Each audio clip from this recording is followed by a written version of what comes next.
Unsolicited Advice. All right. Hi, everybody. It's the Unsolicited Advice podcast, and I'm sitting down with President of Gateway, Mr. Chris Hamel. How you doing? Fantastic, Chris. How are you?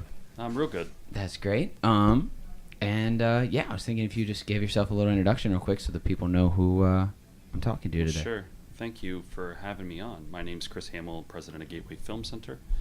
And I'm sure listeners are familiar with the Film Center, but it's an independent, nonprofit movie theater located in downtown Columbus, Ohio. Yeah, right on campus. Yeah, we're like it's called the Gateway, actually, district because it's supposed to be the gateway between the Ohio State University's campus and the Short North. Yeah. So it sort of connects the arts district with the university. I love that. That's a little feedback. I'll fix that, though. That's amazing. And how long have you been president of the Gateway? So we took the venue over 10 years ago. So before it was Gateway Film Center, it was operated by Landmark Theaters, which is a really large international art house cinema exhibitor. And we took the venue over in 2009 and rebranded it as Gateway Film Center, and I've been the president the whole time. The whole 10 years? Yes. Unbelievable. And as president, you were telling me before we kind of started talking here is that you see and screen almost every film that comes through here. Yeah, it's so I don't know if being the programmer and the curator of the films is necessarily a job of the president of the center. Right. But it's a thing I'm passionate about, and I'll fix that. no worries. We're good. It's a thing I'm passionate about, and a thing that we take really seriously. So, yes, we watch every film prior to screening them, or making the selection to screen them. We also watch lots of movies that don't get screened. Yeah, I bet. So that's both a privilege and a curse at times, right? Yeah. So when you have, for example, like you guys are about to play Star Trek 2. Yeah. Which is a really great movie. And Yes. I saw that when I was really young because my dad was a Star Trek guy. How do you decide like Star Trek 1 or Star Trek 2 or Star Trek 3? Well, first, the great thing about being independent and nonprofit is that we're mission driven, right? So we have a mission to help make the community better through film. And so the way we do that is bringing in new American cinema. So, we're playing Captain Marvel right now. Yeah. We'll be playing Us tomorrow. Mm-hmm. Then we also focus on American independent. So films that maybe don't get screened everywhere but are made in the United States. Right. Small art house films. Yeah, art house and, really films that screen in the film festival circuit but don't always make it into theatrical runs like ours. And then we also screen films from around the world. Film Center has a commitment to screen a film made outside the United States every single day forever. So on screen today, there's several films that were made outside the United States. And then finally, we also use films from the past. So we call that our From the Collection channel. And what we try to do is identify films that are having anniversaries or that there are restorations of, or in the case of Wrath of Khan, we also pay attention to things that are happening outside the film world. And William Shatner's famous character, Captain Kirk, was actually born in the fiction world on March 22nd, 2233. So on March 22nd, which is this coming Friday, we're going to celebrate his birthday by screening Wrath of Khan. Right. And so your question was, how do we select Star Trek 2 versus Star Trek 1? And there's a lot of variables. One of them is how frequently these films appear.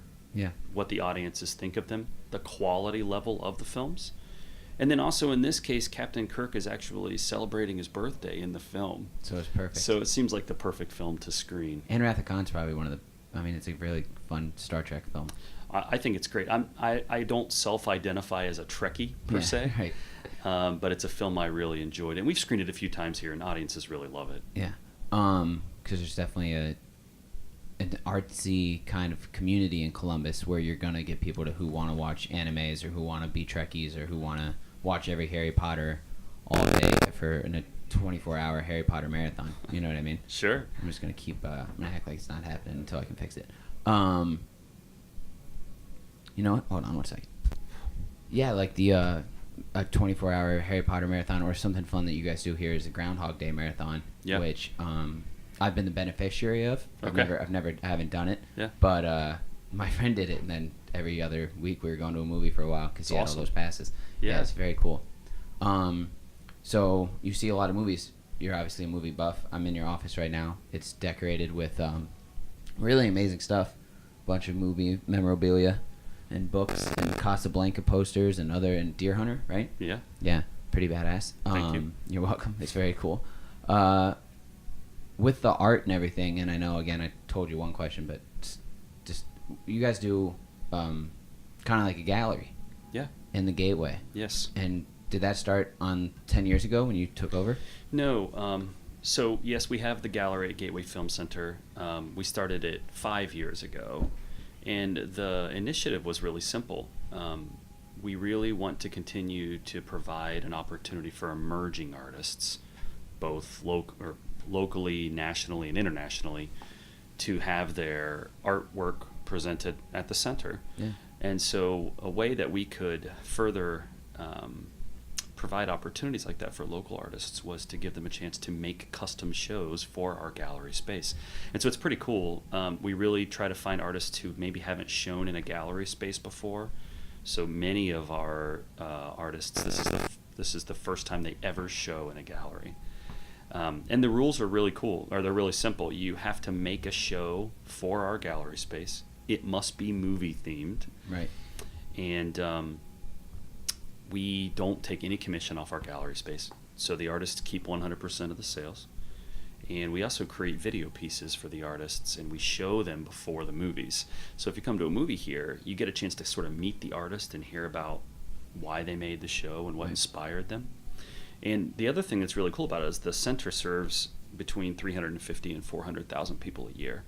And we change out our shows every season, spring, summer, fall, winter. So that means if you're an artist that participates in our gallery, there's an opportunity for like 75 to 100,000 people to see your show. Yeah. That's a really big deal in Columbus, Ohio. That's a great opportunity. Yeah, really so is. that piece you're looking at, that Deer Hunter piece, was from one of our former artists who made it for me. And I come here almost exclusively. Thank you. Yeah, you're welcome. I think it's great that this place exists, and that the fact that it's just better to support something local and an organization that's a nonprofit and helps the arts. And all the artists always do a fantastic job. I think there's always some winners that I always wish I had the money to take home. Totally. I first of all, I feel the same way. I think we've done 17 individual artist shows now, and we've done 3 group shows. Okay. So we did a show for Hitchcock. We do Hitchcocktober every year in October. So we did a Hitchcock specific show with 20 plus artists. We did a show for Ready Player One because Ready Player One was such a big deal in Columbus, right? And then we did a show late last year for the Harlem Renaissance, which was wrapping up in Columbus. So we've done 17 individual shows. We've done 3 group shows. And to be honest, I've wanted to buy most of the art in all 20 of them. Right. I'm in the same boat as you. I don't have enough wall space or money to buy it all. Yeah. But the stories are really good. Most of those artists sell a lot of their pieces. And it can be a way for them to be to make some money, to be introduced to the community, and also get to sort of share in this love of movies that we hope to inspire from our guests. You mentioned Ready Player One. That was I saw that here. Yeah. It was unreal. I thought it was one of the best movies ever. Yeah, really. It was fun. Yeah, it was. I thought it was kind of like I was watching the Indiana Jones of like my generation. Sure. Or like a younger generation. And it had like that Steven Spielberg nostalgia feel. For sure. And now you see all like the remakes, and you're playing Wrath of Khan, which is kind of in your like from the collection wheelhouse. Yeah. But where do you think all this nostalgia and stuff has come, like this love of nostalgia all of a sudden? Or has it always been there, in your opinion? Well, I think a couple things coalesced at once. I think first, we sort of embrace nostalgic things more as a society now than maybe we did decades ago. So I think you're allowed to love things that aren't new. You're allowed to love things that are from your past. And I think, specifically for movies, the, streaming channels like Netflix and Amazon and Hulu, access to Blu-rays and DVDs and things that, in the 50s, for example, when the movies left the theaters, there was really no way to see them unless they were broadcast on television, right? Yeah. There was no VHS player or DVD player. So I think also younger audiences discover these things, and it's fun as somebody who grew up with Raiders of the Lost Ark, since you mentioned that. Right. It's fun to introduce that to friends or coworkers or my Or your children. kids, yeah. Yeah, and so so I think again, there's new access to Right. older work, and also there's it's safer to love it. Because it's already like approved. Yeah. This has everybody's stamps of approval. I think so. Yeah, if your dad or your cousin, those are the two people who probably introduced me to the movies the most. They like it. You like them. Right. It's probably going to be good. Yeah, it's going to be fun. And it's always fun to talk about movies, right? So even if you watch a movie that your father or your uncle or whomever really loved, and you don't love it, it's actually fun to talk about the goods and bads, what you like and what you don't like. Right. And, the real joy of watching films is watching it with others and then talking about what you saw. Yeah. And I think a lot of people have those kind of stories. Yeah, that moment of like walking out of the movie theater and everybody's looking at each other like, yeah, that was awesome. Yep. That was really good. Yeah, You talk about a scene and it's good. I think the real value of cinemas is that peer experience, right? Right. So I personally believe that premium cable and streaming channels are great. Yeah. I think they're doing wonderful things for, people discovering that they do love the art form, right? Right. But the thing that they lack is that the cinema can provide is, one, you're not as distracted, right? So I watch movies at home all the time, Right. and I'm always on my phone or looking at my computer or running around. You don't really do that in the cinema environment. And then also you see it with an audience. So, when you watch a great comedy in a cinema, and everybody's cracking up laughing, it's a significantly different experience than watching it at home, even if you're with a friend or even Right. you're with someone you care about. It's just different to be in a room with a couple hundred people all laughing or Yeah. cheering or crying at the same things. Right. The crying thing, but like when it's an emotional movie and everybody's in there together, it's pretty Yeah, cool. it's the best. Yeah, it is. What was the first movie that you kind of fell in love with, or more so like you remember watching? I remember watching The Patriot for the first time and being like, Yeah. whoa. Yeah. So for me, I was lucky. I sort of grew up in a movie family, and my mother specifically was always introducing me to movies and taking me to movies, even as a young age. So the first film I remember really affecting me was Jaws. You were talking about Steven Spielberg. Yeah. And, Spielberg had all the production problems ever on Jaws. Yeah. And the result of that was you never really see the shark. And so I found that movie to be terrifying. I'm sure you do too. I did, yeah. It affected my childhood. Yeah, me too. I didn't Scared want to of- swim for a long time. You should look at those statistics of the year after Jaws came out in movie theaters. Like, people going to the beach dropped by like 50% in the United States because we were all terrified of sharks.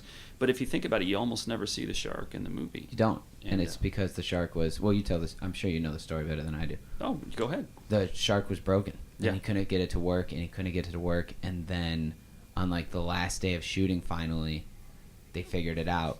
And they Sort of. Not really exactly. And they just made it work the whole time. But that suspense that he built, Yeah. never seeing it, and it's always just ever present, probably affected the movie a lot more in the long run. Completely. And so when you ask from an effect standpoint, as just a viewer, just somebody who fell in love with the movies, like, I love the movie. Right. Scary and amazing. And then also from as you watch that film again, you learn a lot about how to make a great movie, right? And you're right. He named the shark after his lawyer because he was so mad at the shark the whole time. Right. But the suspense that's built from not being able to see under the water and not seeing the shark is really incredible. And there's a lot of great camera work and music in that film that he used to create that suspense. Yeah, the dun, dun, Yeah, dun. Yeah, it's amazing, classic. right? Super simple too. Right. And then it becomes like the kind of like the bar for everything else, and then forever everybody's just trying to like recreate that same almost nostalgia. They have like, this is what works, and then they just use it from there. Yeah, Spielberg really invented the summer blockbuster with Jaws. That was really where it started. And so you're right, whether they're trying to recreate the same type of film or they're trying to create the excitement and energy around it. For me, Jaws was a really influential movie, and the age I am in my early 40s, like, that's like right in my wheelhouse as Right. far as the stuff that I love. So That's a good answer. Jaws is a good one. Thank you. Super scary, yeah.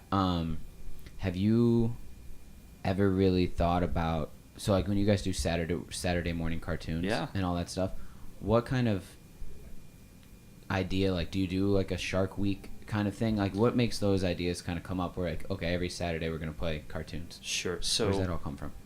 It starts with our mission, which again is to try to connect communities through loving movies, whether that's because you want to see a documentary and you want to have a conversation about something that's happening to us in our society, or you want to go have an escape. You want to watch the next Seth Rogen film and crack up laughing for 2 hours. We want you to have both those experiences at the center. Saturday morning cartoons specifically came out of really great creative people that I work with. And when it came out that Saturday morning cartoons were going to end, they weren't going to be on the major networks anymore. We thought, how can we still provide some of those same opportunities to our audience? And so we spent about a year planning Saturday morning cartoons, and then we launched that. We're in our 4th year now of the program. It's the second Saturday of every month at 10:30, and as you probably know, it's $5 to get in, but it includes a bowl of cereal. Yeah. So you get to pick from a cereal bar, and then you get to pick your milk from a milk bar. Then you go into the auditorium, and for 90 minutes, we curate classic Saturday morning cartoons, starting from the 50s, and we end it in the 2000s. So you can see anything in between. And then we also separate the cartoons with vintage commercials from the eras. So if you see the Flintstones from the 60s, the block of commercials that will follow it are from the 60s as well. It's so cool. And what's awesome about that program, since you brought it up, is I see people who are older than me, who watched Saturday morning cartoons when they were young or had children who watched them. And I also see people who are younger than me with very small children who bring their kids to the film center in their pajamas to sort of recreate the emotions they felt as children watching Saturday morning cartoons. Yeah. It was one of my favorite days of the week. I loved it. I love it. Man, I love that program. I love being here for it. It's very well attended, and a lot of audiences are discovering tons of content they never knew existed, right? Right. It blows my mind. I have a 7-year-old daughter, and if it were not for Saturday morning cartoons, I'm not sure she would know who Bugs Bunny is. Right. Because there aren't a lot of moments anymore that would introduce her to that content. So how does one go about getting those old Bugs Bunny cartoons, those old Flintstones, and the old commercials? The old commercial thing, it was something I thought it was just part of it, so I didn't really ever think about it until you just mentioned it, and it's really a lot cooler now that you said that. It's pretty great. But how do you go about getting that content? Yeah, so it starts immediately with research. Yeah. So we spend a lot of time. So first and foremost, we theme every month. Right. So we just did the March edition of Saturday morning cartoons. It was superhero themed, because Captain Marvel came out right after the March edition, right? So every cartoon and every commercial was themed after superheroes. So where you start, of course, is research. You got to watch a lot of stuff. Yeah. And one of the things I learned from curating the Saturday morning cartoons program is that a lot of Saturday morning cartoons aren't that good.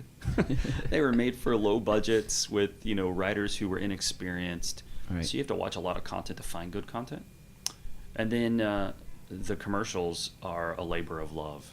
Yeah. In most cases, we're using stuff that we can find, because there's no way to go license a commercial. Right. Right. So we're out there the way you would do it. We're searching the YouTube. Yeah, you were going to YouTube and we're going to sources and reading about major commercials from this era, right, or major commercials from this decade that featured these things.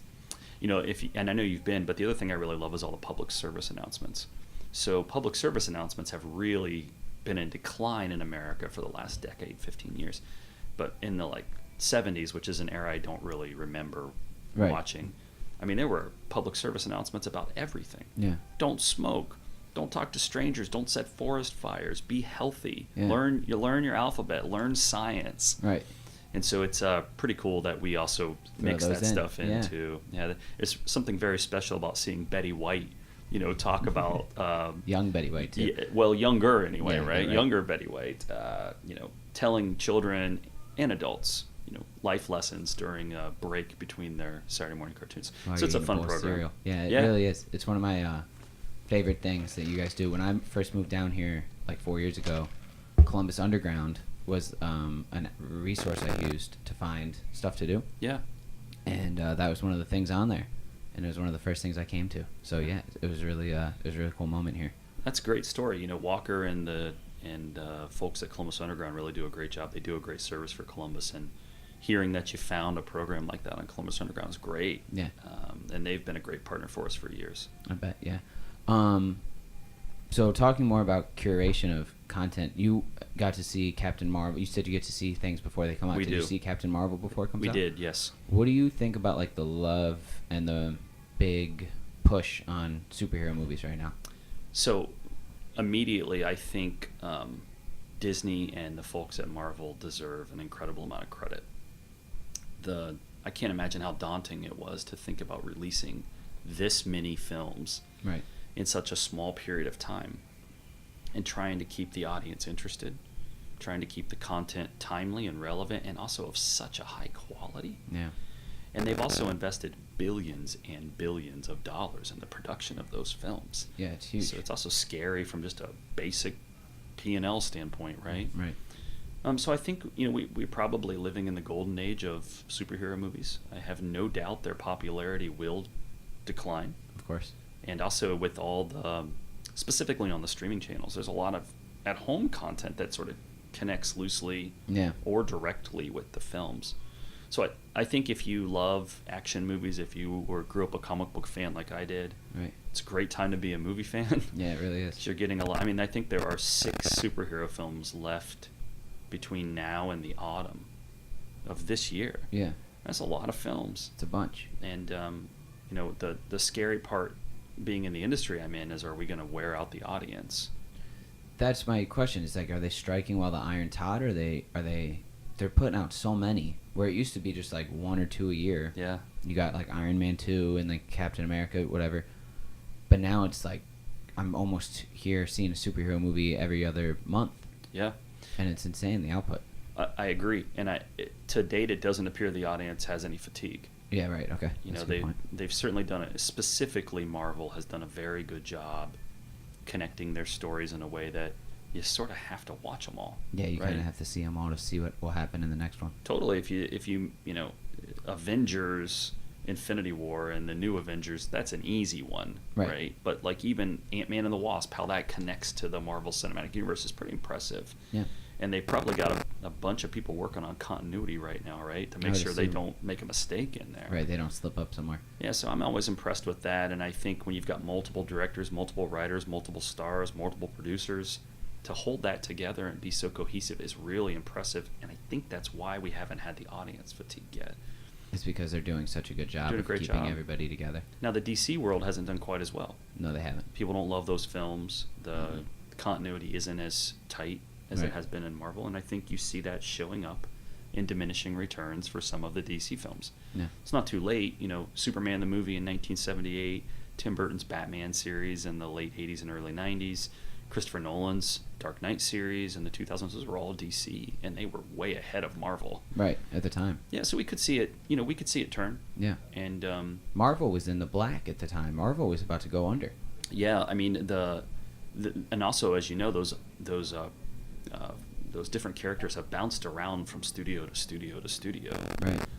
Just last night, the Disney acquisition of 20th Century Fox was completed at 9 o'clock last night Eastern, and 9 o'clock Pacific time last night. So what that means is now the X-Men and Deadpool and Doctor Doom and some characters that 20th Century Fox, the Fantastic Four, right, that 20th Century Fox had the rights to, will now move over to Disney. Which so is huge, I guess. Huge. I think you'll finally get Wolverine in the Avengers. Right.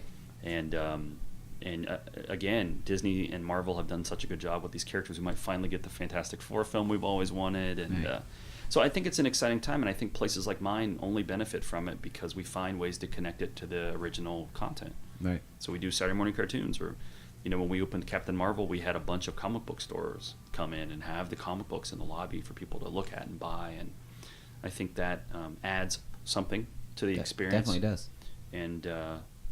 So I'm not worried about it, but we'll see, right? Yeah, The audience will ultimately decide. Yeah, it's a very buyer's market. It's a capitalistic market. If it's not a good movie, nobody shows up. Yep. Gets bad reviews.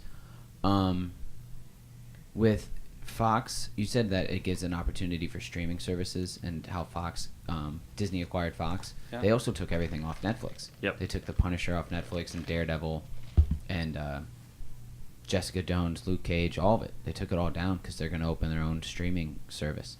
Yeah, it's going to be an interesting time for Netflix. Yeah, it will be. Not only so Disney launching their own streaming channel means also Star Wars content goes there. Right. The Marvel content will go there.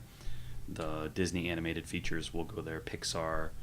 So I think Disney's launching a bunch of new programming that will only be available on their streaming channel. Yeah. So I read the other day they're going to have a new Ewoks TV show based in the Star Wars universe, and it will only be available on their streaming channel.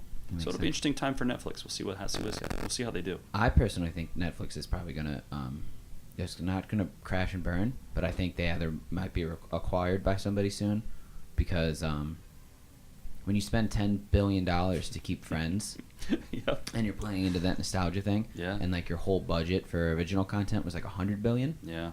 You're spending 1/10 to keep one show, and then I don't know how much The Office costs, but it's probably like kind of close, and it just becomes this thing where it's like, how much are you just curating people scrolling through their Instagram while their Friends or reruns play? You know what I mean? It's just rerun television. So I completely agree with you, and I'll start by saying Netflix was really first to market, so they took a lot of chances. Yeah. They were very aggressive, and a lot of my peers, in independent cinemas, have been really negative and afraid of the Netflix influence.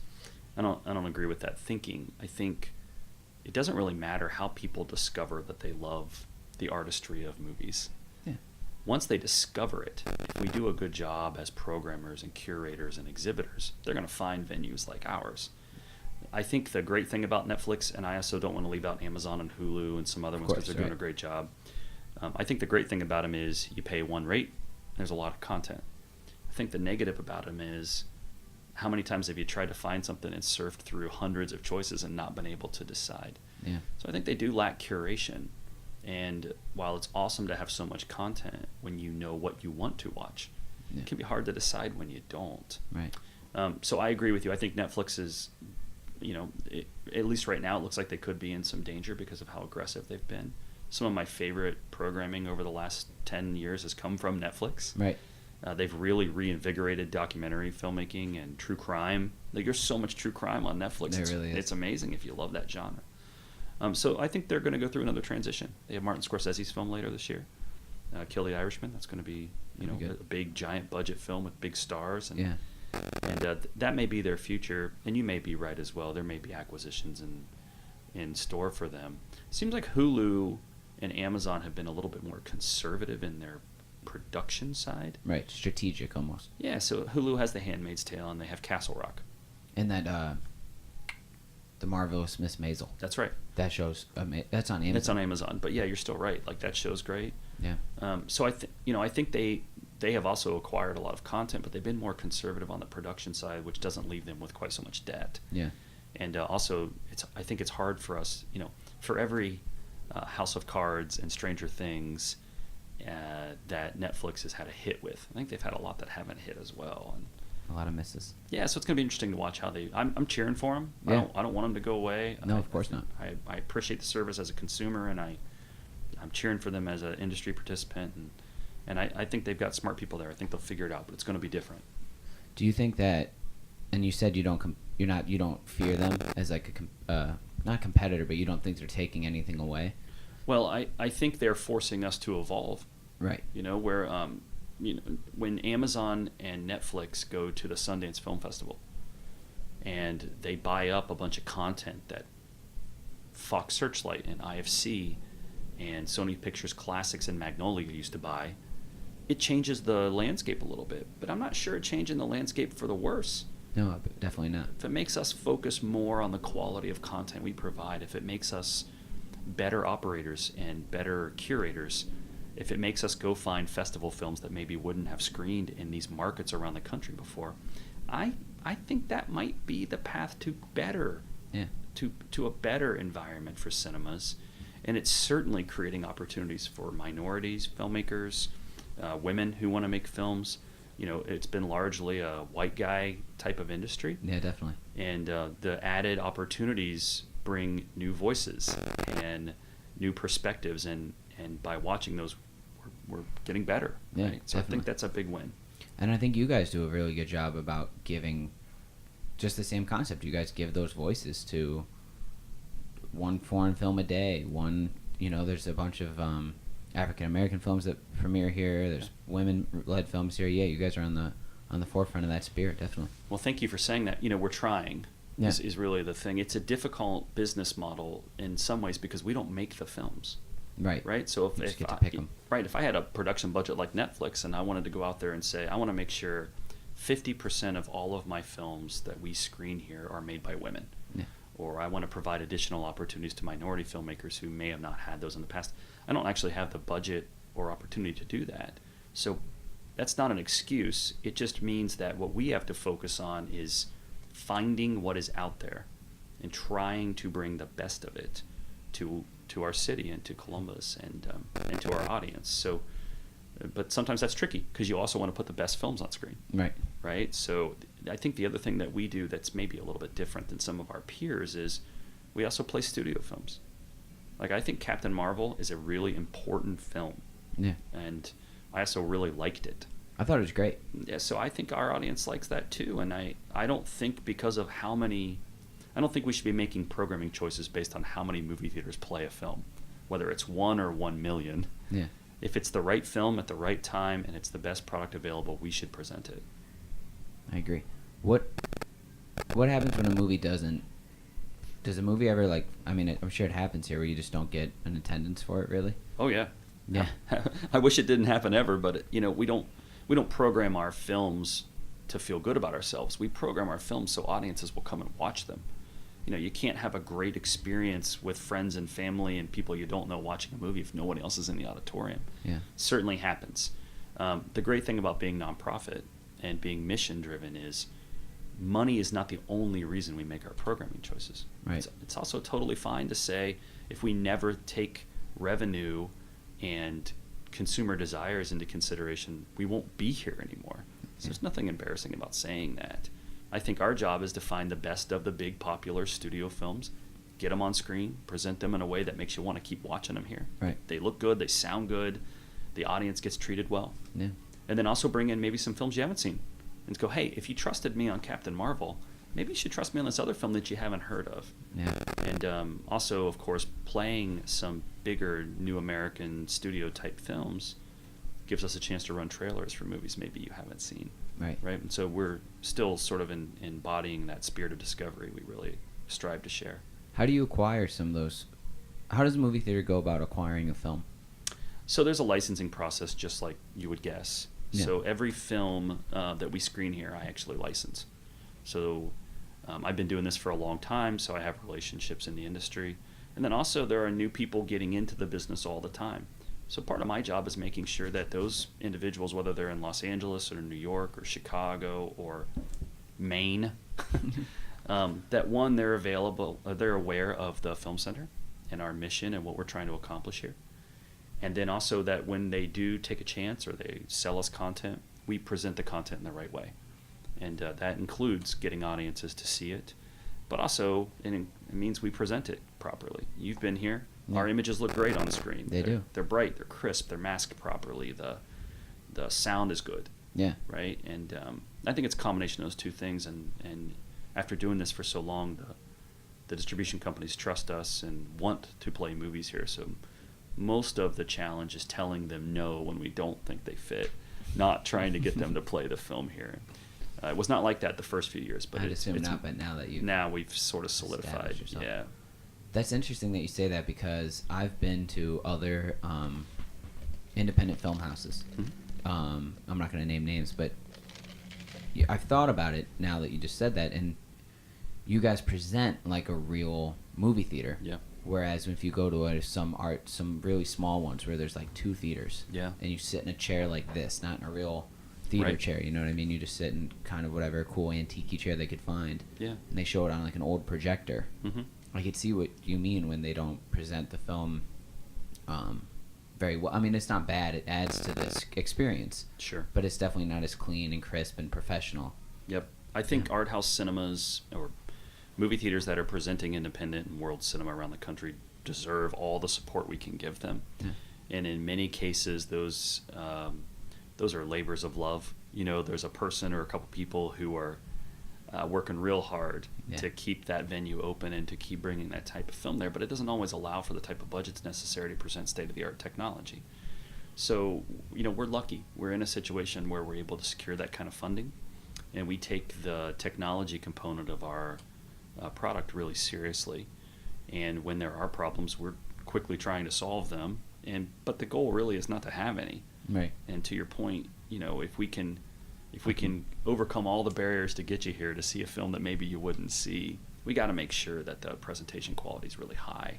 Yeah. The other thing, you know, we're real committed to is screening films actually on film. So in addition to having the same digital technology that our commercial peers have, you know, we still have 35 millimeter film here, both platter and reel to reel. We have 70 millimeter film here. Yeah. And in our Horror 101 program, we launched in February.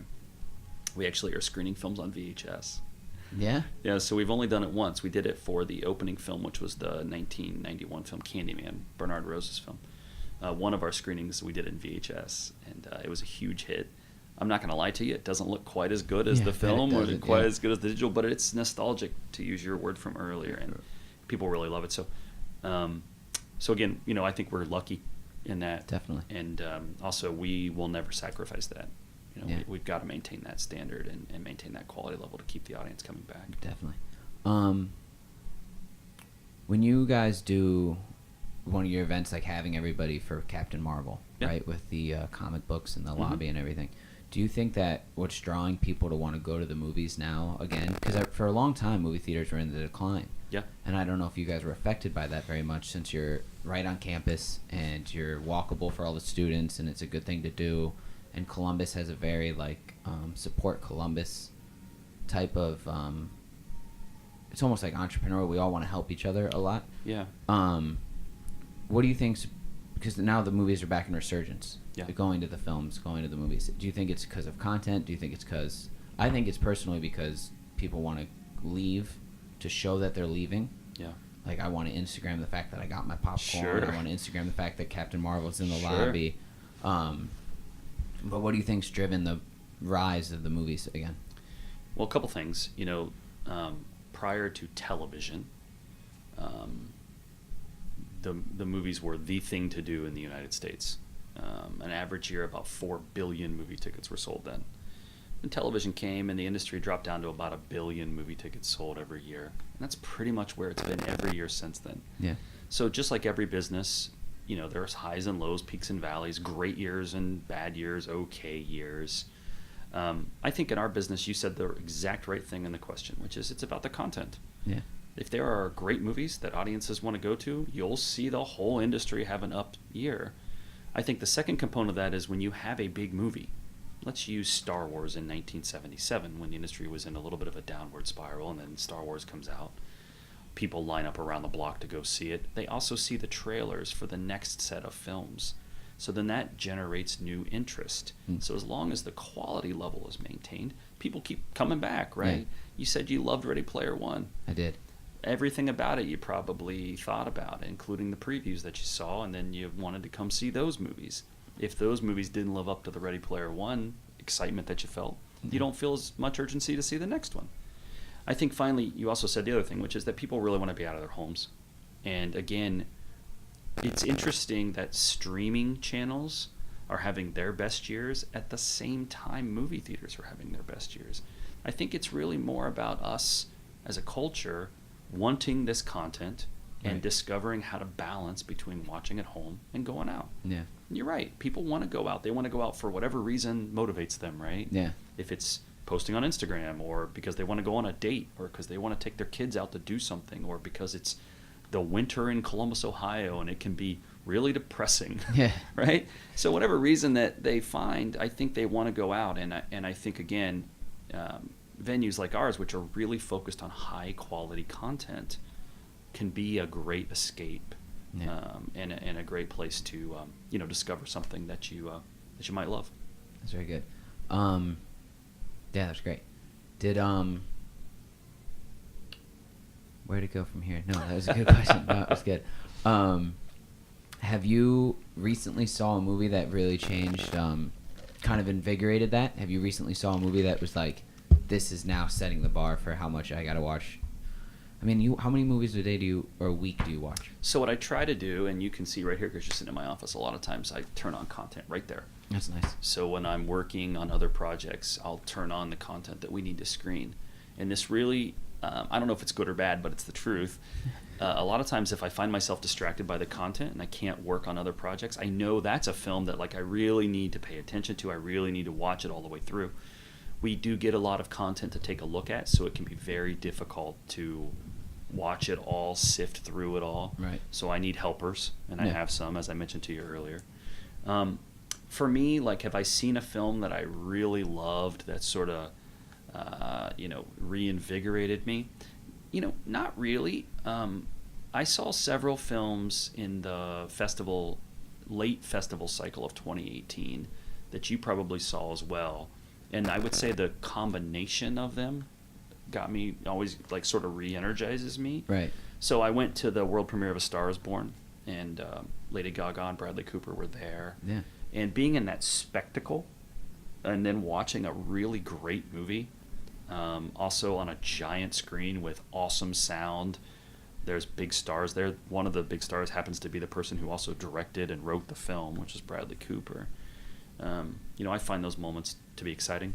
Yeah, it's very exciting. Yeah, then I also saw a lot of small world titles and documentaries. I could throw titles at you right now, but I'll just encourage you to pay attention to the Film Center's spring program, because that's when these films start to get to Columbus. I also find it amazing to see new artists or artists that I've seen before take chances. Like Bradley Cooper. Or we just screened a film called Greta. Okay. And that's a very experienced filmmaker, but he took some new chances with the film, and I really liked it. And I saw it at a festival, and I would say about half the audience walked out of the screening I was in. This is one of the first screenings in the world of the film. And so, but for me, I didn't think about it that way. I thought about it like, this is a filmmaker who's established, Oscar nominated, taken a chance, right? Yeah. And so I get invigorated and excited when I see that too. Yeah. Making a movie is about artists. Whether you're maxing out your credit cards and you're the writer, actor, director, photographer, writing the music, right? I love people who have those stories. I also love stories like we were talking about Captain Marvel. There's hundreds and hundreds, or Ready Player One. Yeah. Hundreds of people work on those films. In my opinion, they're all artists, whether they're designers, they're doing hair and makeup, or they're getting to do the really cool digital effects that we saw in Ready Player One.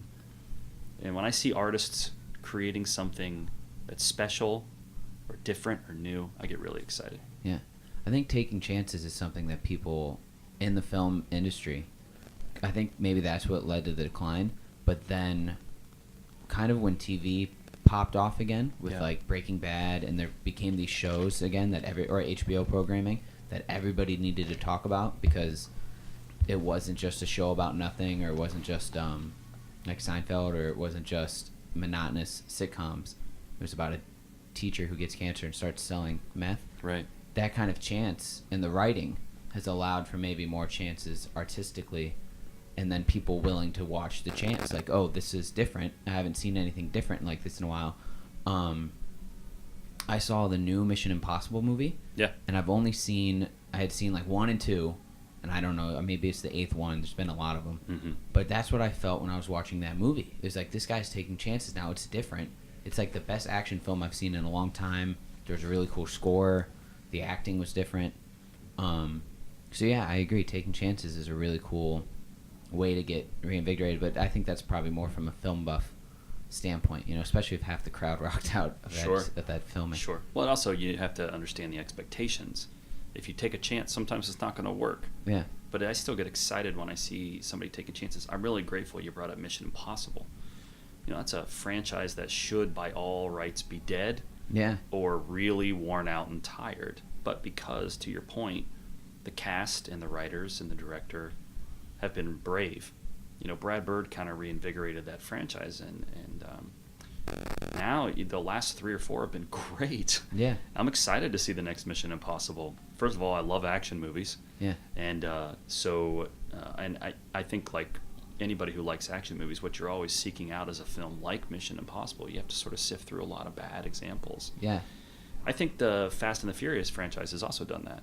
The Fast and the Furious franchise, which started out kind of like ho-hum, these movies aren't great, they've evolved into being really good films, and they have a lot of interesting messages about diversity. Yeah. There's people from all different colors and genders and walks of life that are in those films, and I think that's great as an audience participant to watch a big giant blockbuster that represents so many different people.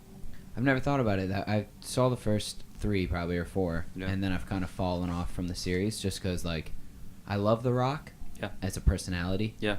But, like, every time I see, like, Skyscraper or him fighting with a giant gorilla, Yeah. it just kind of, I don't know, doesn't do much for me. Yeah, I didn't play those films here. You didn't? You didn't play Rampage? I didn't play Rampage. Skyscraper? Didn't play Skyscraper. I don't have any disrespect for the filmmakers or the art or the audience that likes those movies. Right. I'm happy they like them. I'm happy they made them. Happy they got paid. I don't think there was a lot of chances taken in those films. I don't think the writing is great. I think the effects in both films were pretty cool. So you still saw them? Saw both of them. Because you screened them. Saw both of them. Yeah, and like I said, sometimes the films we don't play take up as much time as the films we do play. Yeah. But Damn, also, that's cool. That's very cool that you get to see. That's a great part of your job is that you get to see. yeah, I wish I had more time. Yeah. To tell you the truth, because there's still so many things we don't see. And there's the great, wonderful era we live in of digital filmmaking also means a lot more movies get made than got made when everything was on film. Yeah. The costs of making a movie are fractional compared to what they were 20 years ago. Right. So there's a lot more content. We can't see it all. So we have to listen, talk, and read, and do all the same things you do as a consumer. For me personally, I really like The Rock. Yeah. Like you said, I would like to see him continue to get better roles. I think he's a really talented guy. I think he's got huge personality and charisma, and we can use more movie stars like him. Yeah. But I don't think his content's always great. He was Really? just in a film called Fighting with My Family, which was an independent film from the UK. The Rock was? Yes, he was, and he also produced the film. And we played that. It was a great movie about a family of aspirational professional wrestlers. And so if you're looking for something to watch that's more independent, that'll be out soon on the streaming channels. Look for Fighting with My Family. The Rock's in it a little bit, Right. but he was the producer, and I'd like to see him get more great writing like that. He's such a good actor and a big personality, but a lot of times the words that are written for him to say aren't great. No. And that was the problem with Rampage and Skyscraper. What do you think? So those movies internationally are really made for international, right? Well, I think the international market is certainly taken into consideration when they're designed. Yeah. But a lot of those are very commodity-based, made in somebody's office type movies. Right. Like Brendan Fraser, who I'm sure is just retired at this point. He doesn't need... For a long time, he was the world's highest grossing movie star. But the only movies he was ever in were The Mummy and Journey to the Center of the Earth. Sure. And those movies are what I think of. They was parallel for me with like Rampage and Skyscraper. They're just almost made for movies. You know what I mean? They're just... The line is there. It's a simple line. The action is... There's a girl. It's like a formulaic. Why do you think those movies do... Since you're like I'm going to call you a movie expert. Yeah, why do you think those do well across the world in international markets? So I think there's a couple of reasons that'll probably make sense. The first one is access. So, when you say across the world, those films don't necessarily do great in Europe, where there are robust film production. There's, the countries of, England and France and Spain and Italy. All these countries have funds that are available for filmmakers. So if you want to make a movie in those countries, not only do they have tax credits and incentives to help you, they can actually pay for the movie. Wow. So, and also, cinema has been just as big in Europe as it is in the United States for almost a century now. But in South America, in Africa, in Asia, and Australia to some degree, these countries are still getting movie theaters. So in a lot of ways, the audiences haven't been exposed to some of the films that you've seen or had access to. Right. So they're still very hungry for big blockbuster American science fiction action. Right. Almost movies. Western type movies of just like. That's a great example. Yeah, hero comes into town. He's Yep. going to fight a giant gorilla, and it's going to be awesome. You got it. And then the other thing that's obvious is there's massive populations in some of those markets. Yeah, So I guess there's- it's easy if you go to India to at least get a couple million So people to see a movie. India is one of the most robust film markets in the world. Bollywood. Yeah, and there's multiple things just like Bollywood there. So they make a lot of film there. Some of those films make it to the United States. Oftentimes they're very good. But think about China, where there are still places where you have to go hundreds of miles to even find a movie theater, right? So Yeah. just think about that. Like you live in Columbus, there's like one at every exit ramp off of 270. Yeah, there is. So you never have to think like, oh, I heard about this movie and I want to go see it. I guess I'll drive for a couple hours or find some way to get there. Right. But in some of these markets, that's still the reality, and that creates demand and urgency that we don't necessarily have in the United States. No, if anything, I get to choose which time. You guys are playing it at 9:30. They're playing it at 9:25, and they're playing it at 9:35. How much time do I want to lollygag That's before right. I go to the movie? There's a big commodity-based chain movie theater, 3/4 of a mile away from me. Yeah. They do a great job there. People go there and they see movies. I think that's great. It's a different experience than the one we're providing at the Film Center, but you, even if you really want to see a movie, Jacob, and you don't make it, you can watch it on Amazon or Yeah. Netflix or 2 Hulu. months later. You can go find the Blu-ray if you still have a Blu-ray player. You have a million ways. You can even wait till premium cable. You can watch on HBO, Showtime, Cinemax. In other parts of the world, that's not the case. No. It's going to play in a movie theater. That movie theater may not be close to your house. You're going to pay a premium to go there. And then if you don't make it, that may be the last chance you ever have to watch it. So, of course, there's greater demand in those other markets where they don't have so much supply. And that kind of spurs on a old renaissance of the movie theaters, like what you talked about in the 40s, or the 50s rather, when you go once and it never plays again. And Mhm. that was the one time. Which would probably be a really cool experience, to tell you the truth, is like seeing a movie and then just maybe never seeing it again. Yeah, I talked to, my grandparents have passed away, but I talked to them lots of times about this stuff. And, when movies that they loved came out, they would play for years in one cinema. I mean, the movie would play for years. Yeah. Because, That's crazy. one, there wasn't all this content. Yeah. Again, making these movies when you only had film and no digital technology took much longer. It was a bigger thing. And also there was no way for people to watch the movies afterwards unless they were broadcast on television. And in those early days of television, I don't think that was occurring quite frequently. So No, if anything, it was probably a big night. That's right. That happened the one day of the month, and it was a huge thing. So if you look at those early blockbusters, Gone with the Wind, for example, Yeah. the reason Gone with the Wind was able to get to those gigantic numbers is because it played for years. And if you loved it, you might go see it 3, 4, 5 times. Right. So I think we're in a really different moment now, right? Yeah. But there are some parallels between what's happening in other parts of the world in those early days of American cinema. Yeah, the idea of somebody seeing Star Wars 67 times or some Yeah, crazy numbers sure. that some of those original fans Yeah. had the opportunities to probably don't.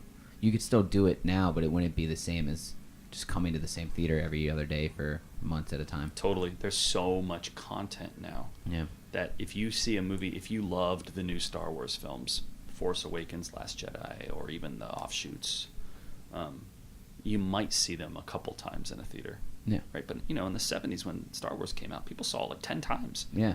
And even then they were like, I got to hurry up and see it again before it's gone. Right. And that was in an era where there was home viewing, at least it was eminent, or some people had the technology then. And I just don't think we exist in that environment anymore. No. So people see it twice, it's a lot in a movie theater, right? Right. And even somebody who, like your daughter, or somebody who's coming up from that, would never even think of the concept of probably wanting to see something 10 times in a row, unless it was, I guess, a season of The Office or a season of Friends, which people seem to love to watch on repeat. Well, my youngest, my daughter is 7, and she, if she watches content over and over again, it's because it's on YouTube. And she's going through all the same curation problems we're talking about from Netflix. There's so much content. Yeah. It's difficult for her to figure out what to watch, but when she does, cling to something, she tends to watch it a lot. So that's I'm glad you brought up YouTube and that we're talking about content so much, because that's kind of the world that I'm starting to try to involve myself in, is content generation. Okay. And I think YouTube is like really the sleeping giant, because on YouTube, you can get lost in YouTube for 2-3 hours, no problem. But on Netflix, unless you're playing one of those shows, you're lost in something else. Yeah, I think that's a great point. It holds your attention for some reason more, and I think it's because the options are right there. Yeah. I don't know what's curated about the page that keeps us there for so long, but well, I think one thing that's different about YouTube from those other streaming channels is the ability to comment and provide feedback. Yeah. So I think we're in an era where providing feedback is something that we do a lot of, and we can even feel annoyed when we can't.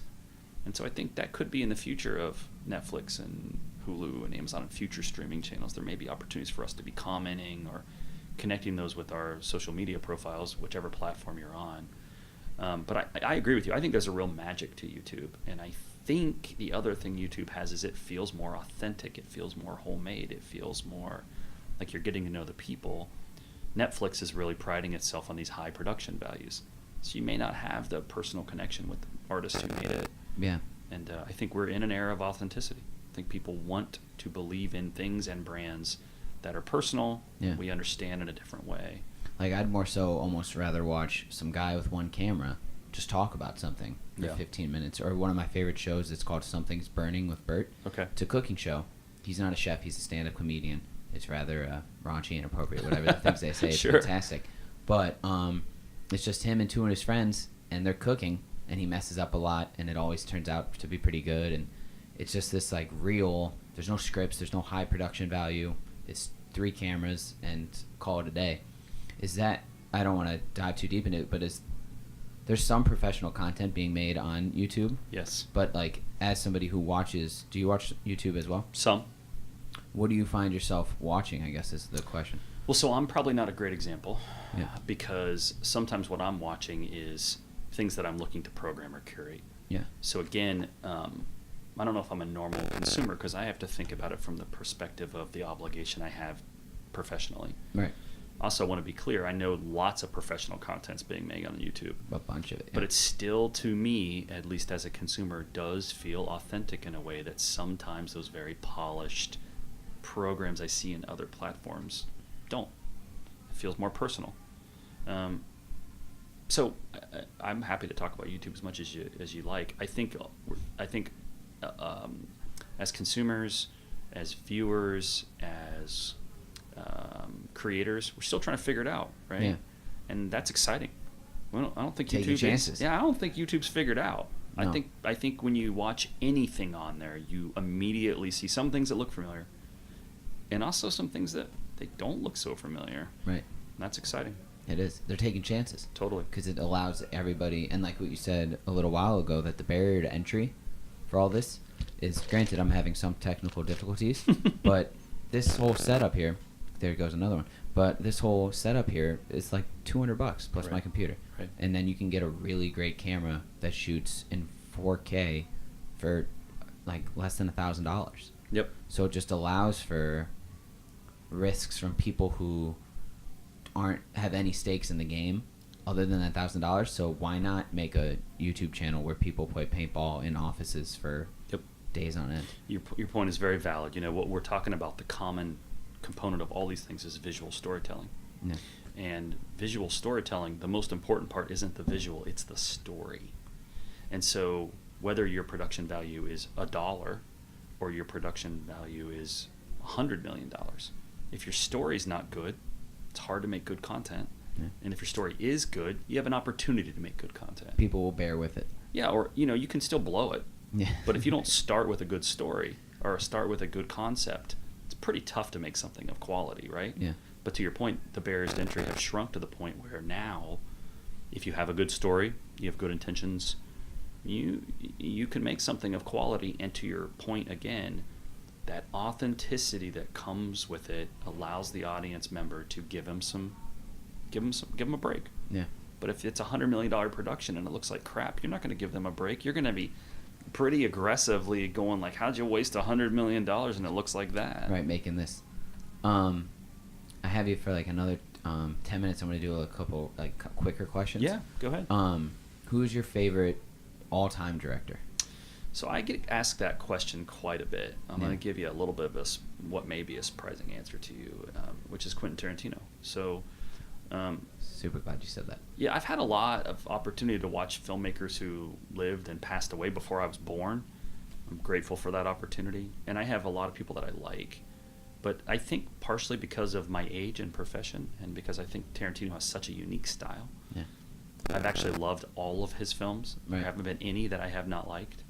And I've watched most of them many, many times, and I also consider it a true benefit of my job that I've gotten to see Pulp Fiction a bunch of times on the big screen here, and I've gotten to see Reservoir Dogs, and we played Jackie Brown 4K restoration, and so I think it's Tarantino. That's awesome. And he his ninth movie, Once Yeah. Upon a Time in Hollywood, Yeah. comes out pretty soon.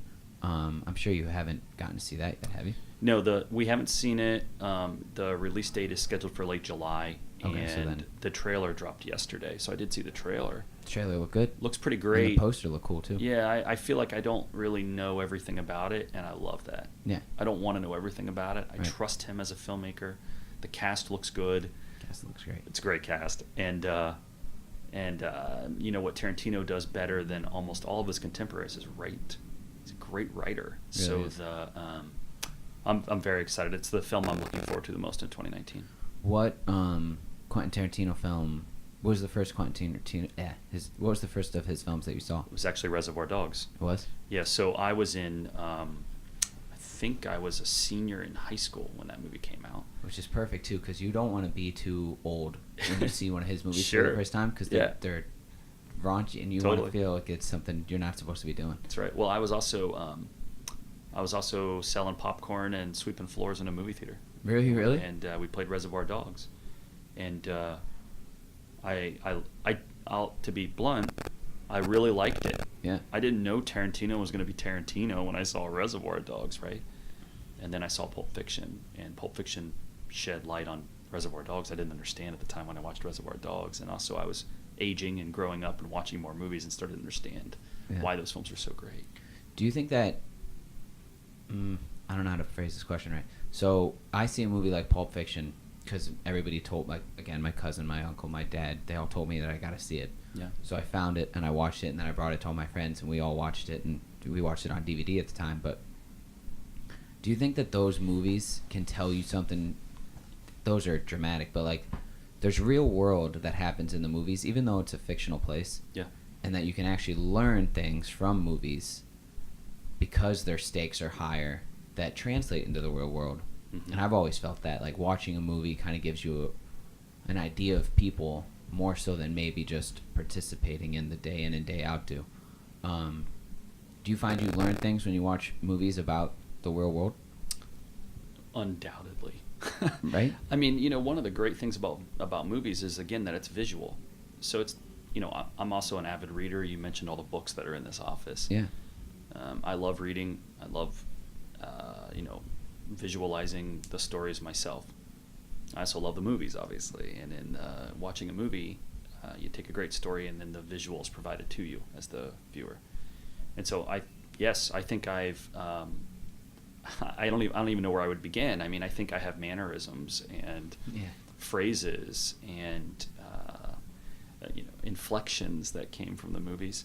And also, I think when you're young and you're first discovering the movies, like you're trying to figure out like who you are, Right. and who you want to be, and what your aspirations are. And I think for me personally, a lot of that came from watching movies. That's awesome. So you read a lot of books and you just absorb content pretty much all day, it seems like. What do you do to kind of check out and get away from it all? Yeah, that's a great Like, question. do you have an Instagram? Yeah, I do. I'm not an avid social media user. I'm on there plenty, and also professionally, I have to be on there a lot, and I also Right. have to be very cognizant of everything I post. Yeah. So I'm thoughtful, I think is the right way to put it. And it's not the way I check out, though. You know, the way I check out is really three ways. One is with my kids. So I'm also a pretty regimented person. So I try to make sure I spend really prescribed moments with my kids every day. And also, it's a great time to just listen. Like, I like asking my kids questions. Yeah. finding out what they're doing and what they're thinking, and helping them learn, and just being the kind of dad you want to be. Second thing is I still work out a fair amount, mostly running, and I do absolutely do a thing that you just called me on, but I don't know if I even realize it, which is I typically don't listen to music or read or watch something when I'm running. I think it's because I absorb too much content already. Yeah. Sometimes I listen to music, but I also kind of like to be alone in my thoughts and not have those influenced by something else. And then I think the third thing that I do is try to spend time in the other art forms. So I go to lots of openings and other, I really love music and love the symphony and love concerts, and I love going to gallery openings and seeing other people's curation. Right. And while I guess that is still consumption in some ways of content, that feels like a release to me. Yeah. Do you ever go to Shadowbox Live? Yeah, I've been to Shadowbox lots of times, and Stacy Board, who's the executive director there, is a friend. Yeah, I just interviewed her. You did? Yeah. She's great. She's really cool. I love her. She was a badass. Yeah, she's great. She's a cool lady. I tell you what, badass is the exact right way to describe her. Yeah. And we have so much in common. I'm sure from listening to me talk for all this time, you heard lots of overlap from Stacy, and yeah, I love Stacy. She's great. Yeah, you both hard-charging individuals, getting a lot done. I'll tell you what, she's doing a great job over there. She really is. She really is. If you had to, how long have you been in Columbus for? So I grew up in Canal Winchester, which is just south of the city. Yeah, I've lived other places, and split time with Columbus and other cities, but most of my life. What are some of the things that you love most about Columbus, and what are some of the things that you're excited about that's happening in the city? So the answer might be the same for both, and then I can also give some easier answers too. It's a very easy place to work, do business, and collaborate with others. It really is. It is uncommon to see, let's use Stacy for an example. We're doing some collaboration with Shadowbox Live right now. Awesome. It's mostly on the cross-promotional. They talk about our stuff, we talk about their stuff. We're doing some tickets for their people, they're doing some tickets for our people. But I think it's unusual. And having worked in other markets, I know from some experience that's unusual, that you can meet somebody like Stacy at an event and all of a sudden a relationship is born. Yeah. And there's a real desire to share aspirations and talk about what we could be. And that pronoun "we" gets used a lot in Columbus. I think that's great. So I think that's what I really love about the city. I think on an easier level, I love the weather. Yeah. When I lived in Texas, for example, there wasn't much autumn. Right. So I really like that. And we have 4 seasons, yeah, but they're never too crazy. Yeah, I wish it was a little sunnier in Columbus in the winter. Right. But even that really makes you appreciate the spring, summer, and autumn. And also, I think it's a great city to be out, right? We have great pubs and restaurants and entertainment venues. There's, like we were saying earlier, there's no shortage of places to do stuff. Yeah. Right. So we have big music venues and tiny little music venues, and so yeah, I think Columbus is a great place to live. I'm happy I'm living here. I'm glad to hear it. Yeah, that's my last question, Chris. Good. Thank you. Sorry to be so gregarious. No, it was fantastic. You were a great interview. Thank you so much for coming on. Is there anything that parting words of advice you'd like to give to the people of the people who listen to this? Well, I don't know if I have advice, but I'm grateful for the time. Thanks for having me on. And we talked about a lot of things that you could probably tell I'm pretty passionate about. And if people like what they heard, or they share in some of those passions, good place to start is to go to gatewayfilmcenter.org, learn about the Film Center, see the way we program, and then people can follow me, find me on Facebook, Twitter, Instagram, and we can talk some more. All right, thank you so much. Yeah, thank you. Bye, everybody. I'm not always right.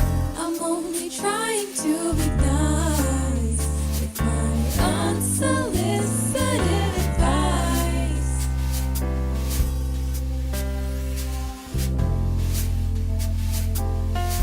Unsolicited advice.